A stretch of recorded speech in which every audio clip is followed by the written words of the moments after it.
تو آپ کو اپنی خواہشات کو ترک کرنا پڑے گا. اچھا. خواہشات سے دکھ جنم لیتا ہے. آپ چاہتے ہیں امیر بن جائیں, جب آپ امیر نہیں بن سکتے تو دکھی ہو جاتے ہیں. آپ چاہتے ہیں کوئی مٹیریل چیز, کوئی مٹیریلسٹک چیز, کوئی ایسی چیز جو کہ ہاں وہ خرید لیں, وہ آپ کی جب ایکسیس سے باہر ہوتی ہے آپ کہتے ہیں کہ دکھی ہو جاتے ہیں. تو بولی سینا نے بھی کہا کہ فانی چیزوں سے دل لگا بیٹھنا غم کا بنیادی سبب ہے. غم یہاں سے پیدا ہوتا ہے. تو اسی طرح مہاتما کو آپ پڑھتے ہیں تو آپ کو گریٹ بینگ کے ساتھ ایک تعلق بنتا ہے. پھر آپ چینج کرتے ہیں اپنے آپ کو, یار ان چھوٹی چھوٹی چیزوں سے دکھی نہیں ہونا. لا پریت اجئی محمد جگتے رہے کہانی ہے نا. تو میاں محمد بخش صاحب نے فرمایا کہ یہ چھوٹی موٹی چیزوں سے پیار کر کے وہ بھی فنا ہونے والی, آپ بھی فنا ہونے والے. کوئی ایسی چیز, ایسی ہستی سے پریت لگائیں, پیار لگائیں کہ جو اس دنیا پہ بھی کہانی چھوڑ جائے اور وہ لافانی اور اٹرنل ہو اور وہ خدا کی ذات. کیا بات ہے, کیا بات ہے کہ مطلب اگر آپ کسی ہستی سے, کسی شخصیت سے ملنا چاہتے ہیں تو اس کی بایوگرافی پڑھ لیں, اس کی کتاب پڑھ لیں, تو آپ سمجھیں کہ آپ اس کے ساتھ بیٹھے ہوئے ہیں, ان کانٹیکٹ میں ہیں. بالکل بالکل. آپ ایک ناول پڑھتے ہیں, آپ کو ہزار طرح کے کریکٹرز سے واقفیت ہوتی ہے, بڑا مزیدار تجربہ ہوتا ہے ایک ناول پڑھنا. ایک ناول میں فرض کریں 100 کریکٹرز ہیں. ہاں جی. آپ کو لگتا ہے کہ تھوڑا تھوڑا آپ کا حصہ جو ہے نا ہر ایک کریکٹر میں موجود ہے, اور ان سب کو اکٹھا کریں گے تو آپ کو پتہ چلے گا کہ اچھا یار اس میں جو ولن تھا وہ بھی میں تھا, جو ہیرو ہے وہ بھی میں ہوں, جو چیختی کرلاتی ہوئی ایک ہیروئن ہے وہ بھی میں ہوں, اور ہیرو کو الوداع کرتے ہوئی آنسو بہاتی ہوئی ماں وہ بھی میرے اندر کہیں نہ کہیں موجود ہے. تو یہ لکھاری جو ہوتا ہے وہ ایسا ظالم ہوتا ہے کہ آپ کا ایکس رے کرتا ہے, پہلے اس ایکس رے کو کرتاس پہ صفحے پہ اتارتا ہے, اس کے بعد آپ کے سامنے رکھ دیتا ہے, کہتا ہے کہ اب اس آئینے میں اپنی شکل پہچان لیں.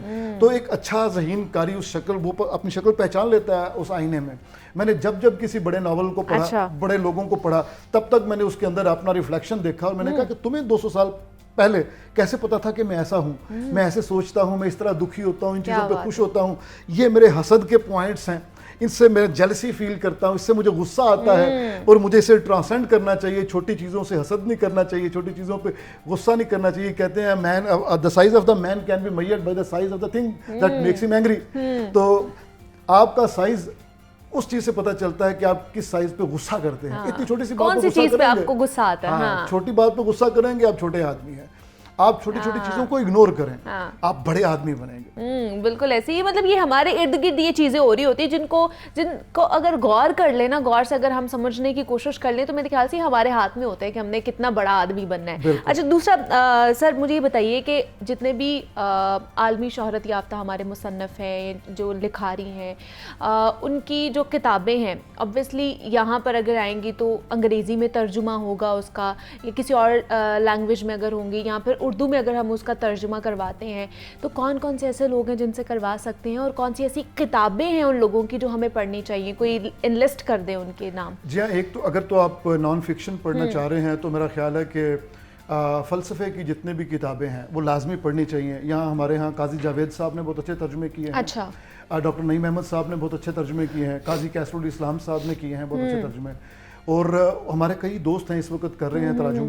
اسی طرح اگر آپ فکشن پڑھنا چاہ رہے ہیں تو روسی ادب جو ہے, میں سب سے پہلے اس کا ذکر کرتا ہوں. اس نے جنات پیدا کیے ہیں, اس نے انسان نہیں پیدا کیے. اس میں ٹالسٹائے, اینٹن چیخوف, دوستویسکی, گوگول, کیا یو نیم اٹ. اس کے علاوہ آپ کو جرمن جو ہے ادب وہ لازمی پڑھنا چاہیے. دیوانے گوئٹے کا ترجمہ ہو چکا ہے یہاں پہ. دیوانے گوئٹے آپ پڑھتے ہیں تو آپ کو حیرت ہوتی ہے. آپ کو دلچسپ بات بتاتا ہوں کہ گوئٹے جیسا آدمی وہ یہ کہتا ہے کہ جہاں ساری ویسٹرن شاعری ختم ہو جاتی ہے وہاں ایسٹرن شاعری شروع ہوتی ہے. اور وہ ایسٹرن شاعری کا اتنا دل دادا تھا کہ وہ حافظ شیرازی جو ایران کے تھے, شیراز کے رہنے والے, ان کو اپنا استاد مانتا تھا. اور دیوان حافظ کے جواب میں ہی اس نے دیوان گوئٹے بھی لکھا تھا. اور دیوان گوئٹے اس نے نام بھی دیوان ہی رکھا, یہ پرشین لفظ اس کا نام اس نے رکھا, یعنی عربی اور پرشین میں ہم دیوان کہتے ہیں. تو اس نے مزید دلچسپ بات یہ ہے کہ رسول اللہ صلی اللہ علیہ وسلم کی نعتیں بھی لکھی اس نے گوئٹے نے. اور یہ جرمنی کا قومی شاعر ہے, جیسے ہمارے قومی شاعر علامہ اقبال ہے. اور Iqbal was also greatly influenced by Goethe.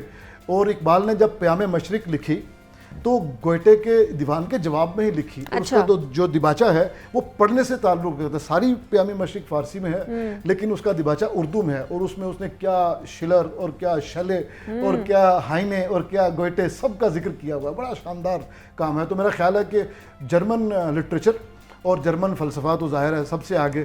اسی طرح آپ کو آج کل پورٹوگیز اور جو یہ لکھے جا رہے ہیں جو اسپینش میں جو جدید لکھے جا رہے ہیں, گیبریل گارسیا مارکیز ہے جیسے, یا بہت سے لوگوں کو الکیمسٹ والے پولو کوئلو پسند ہے. ٹرکش لٹریچر بڑا شاندار ہے, اس کو پڑھنا چاہیے. آپ کا انٹرسٹ سب سے زیادہ کس میں؟ مجھے روسی سب سے زیادہ. مجھے لگتا ہے کہ جو کچھ بھی ہے روس سے ہے. مثال کے طور پہ میں نے اورہان پاموک کو پڑھا جو کہ ٹرکش ہیں, ان کو نوبیل پرائز مل چکا ہے. مائی نیم از ریڈ, اتنی شاندار کتاب ہے. ہم نے اسی پروگرام میں آپ کے ساتھ اس کا تعارف کروایا, بڑا ڈیٹیلڈ تعارف کروایا تھا. اب میں دیکھتا ہوں بڑے دھیان سے, جب میں برادرز کامازوف پڑھتا ہوں یا کرائم اینڈ پنشمنٹ پڑھتا ہوں, تو میں دیکھتا ہوں کہ جو مرڈر کے جو سینز ہیں ان کی جو لانگیوٹی ہے وہ ساری کی ساری تو اورہان نے دوستویسکی سے اٹھائی ہے, اور جس طرح ڈیٹیلز بتاتا ہے وہ ساری لیو ٹولسٹائی سے اٹھائی ہے. تو یہ میں نہیں کہہ سکتا, یہ مجھے نہیں کہنا چاہیے کہ اس نے سرقہ کیا ہے یا اس نے چرایا ہے. نہیں, بڑے لوگوں سے انسپائر ہوتے ہیں, انسپریشن لیتے ہیں. تو یہ ساری انسپریشن رشیا کی ہے. تو آپ بھی جب رشین لٹریچر پڑھیں گے, you will be greatly influenced by Russian literature. اس کے جادو سے نکل جانا ناممکن ہے. علامہ اقبال نے جیسے بڑی عظیم شاعری پڑھی اور کہتے ہیں ورڈزورتھ کو پڑھا تو ہمالہ جو ان کی نظم ہے وہ گویا ورڈزورتھ ہی کا منظوم اردو جو ریفلیکشن ہے. لیکن ہم یہ نہیں کہہ سکتے کہ کوئی منظوم ترجمہ ہے, وہ انسپریشن ہے. تو اس طرح ہے, یعنی یہ جو بڑی عظیم جو تہذیبیں ہیں ان کا لازمی پڑھنا چاہیے. اور اس میں جس طرح سر نے بتایا بھی ہے کہ رشیا ہے, آپ بقایا بھی پڑھ سکتے ہیں. جو آج کا نوجوان ہے, یونیورسٹی جاتا ہے, وہاں پر بھی کلاسز میں ہوتے ہیں, کیا استاد جو ایک ٹیچر ہے کیا وہ اس چیز پر, ان کی ریڈنگ کی عادت پر توجہ دے رہے؟ نہیں, انفارچونیٹلی سیمیسٹر سسٹم میں تو بالکل یہ ختم ہو گیا. لگا بندہ ہمارا اسکیمیٹک ڈائیگرام ہوتا ہے ہمارے سامنے کہ یہ 16 ویکس ہیں, اور اگر اس میں 48 لیکچرز ہیں تو ہر لیکچر ہم نے باقاعدہ الگ سے لکھا ہوتا ہے کہ آج یہ سلائیڈز بنائی ہوتی ہیں, اسی کے تھرو بچے کو پڑھایا جاتا ہے. بالکل. تو لیکن اس میں یہ ضرور ہے کہ ہم یہ کہہ سکتے ہیں کہ استاد کو یہ چاہیے کہ نہ صرف یہ کہ کتاب ریکمینڈ کرے بلکہ اس کے بعد اسے پوچھے بھی. اور اس کے کچھ دیکھیں, ہمارے پاس بطور سیمیسٹر سسٹم کا استاد ہونے کے ناطے اگر میں دیکھوں تو میرے پاس ویسے تو 100 کے 100 نمبر ہیں, لیکن مڈ ٹرم اور فائنل ٹرم کے ٹوٹل بنتے ہیں 75, سیشنل مارک 25 ہیں. اس کو ڈسٹریبیوٹ کیا جا سکتا ہے کسی کتاب کے ساتھ. تو کسی اس طرح کی کوئی اسائنمنٹ دے دی جائے کہ کوئی اگر فلم کا اسٹوڈنٹ ہے تو کسی ناول پہ بنی ہوئی کوئی فلم اسے کہیں کہ جائیں دیکھ کے آئیں, اور اس کے بارے میں اپنی کسی اسائنمنٹ تیار کر, میں اس کے مارکس دوں گا. بچوں کو مارکس کی بھوک ہوتی ہے. آپ اس کو مارکس کے لفافے میں ملفوف کر کے اس کے کیپسول میں ڈال کے کتاب کو وہ اس کو کھلا دیں, بچہ پیے گا, کھائے گا اس کو. لیکن اس سے پہلے یہ بھی تو ہونا چاہیے نا کہ استاد کے اندر بھی یہ ریڈنگ والی عادت ہو کہ وہ بھی خود بھی کتاب پڑھتا ہو, تبھی وہ کسی کو ریفر کر سکتا ہے. جی ہاں, یہ ذرا سخت بات شاید آپ کو محسوس ہو, لیکن مجھے کرنی چاہیے کہ ایک ڈاکٹر اگر نالائق ہے تو وہ ایک مریض کا نقصان کرے گا, لیکن اگر استاد نالائق ہے تو وہ ساری قوم کا نقصان کرے گا. تو استاد کی نالائقی کسی صورت میں برداشت نہیں ہے, کسی صورت میں برداشت نہیں ہے. وہ زبان اگر بولتا ہے جون سے بھی, اردو بھی, انگریزی, پنجابی, جو بھی بول رہا ہے, کم از کم اتنا تو اس کی دسترس ہو کہ کمیونیکیشن, اس کا اظہار بڑا صاف ہو, اچھا ہو. اور دوسری بات, استاد ہے جو کتاب کو زندہ کرتا ہے, ورنہ کتابیں تو مردہ بے جان ہوتی ہیں. تو استاد کو چاہیے کہ کتاب کو زندہ کر کے دکھائے. اور اچھا استاد وہ ہے جو اپنے اسٹوڈنٹ کے اندر جو وہ سبجیکٹ پڑھا رہا ہے اس کا ٹیسٹ ڈیولپ کرے, اس کا ذوق پیدا کر دے. اسٹوڈنٹ جب کلاس لینے کے بعد باہر نکلے تو کہے کہ اصل لیکچر تو اب شروع ہوا ہے, اب میری کھوج, میری تلاش شروع ہوئی ہے, تلاش کریں اس موضوع پہ مزید کہاں سے ملے گا. اور یہ وہ جو سپارک ہوتا ہے نا, یہ استاد ہی اجاگر کر سکتا ہے اسٹوڈنٹ کے اندر, ورنہ آبویسلی اسٹوڈنٹ کو کیا پتا ہو کہ اس نے کیا کرنا ہے کیا نہیں کرنا. تو یہ مجھے بڑی اچھی بات لگی ہے کہ جناب کتابیں تو مردہ ہوتی ہیں, انہیں زندہ کرتا ہے استاد ہی, اور وہ بچوں کے سامنے اسی نے ان کو زندہ کر کے پیش کرنا ہوتا. تو اس لیے ہمارے استادوں پہ بھی بہت بڑی ایک ذمہ داری بنتی ہے. پروفیسر احمد عباد صاحب ہمارے ساتھ موجود ہے. سر بہت شکریہ آپ کے وقت کا کہ آپ یہاں پر آئے. کتاب کی اہمیت آپ نے ہمیں بتائی ہے کہ کتنی ہونی چاہیے, اور کون کون سی کتاب آج کا جو نوجوان ہے وہ پڑھ سکتا ہے, اس کا انٹرسٹ ڈیولپ ہو سکتا ہے, اس پر بات کی ہم نے. اور اسی نوٹ پہ ہمیں اجازت دیجیے, اپنا بہت سارا خیال رکھیے گا. کل آپ سے دوبارہ ملاقات ہوگی, تب تک کے لیے اللہ حافظ.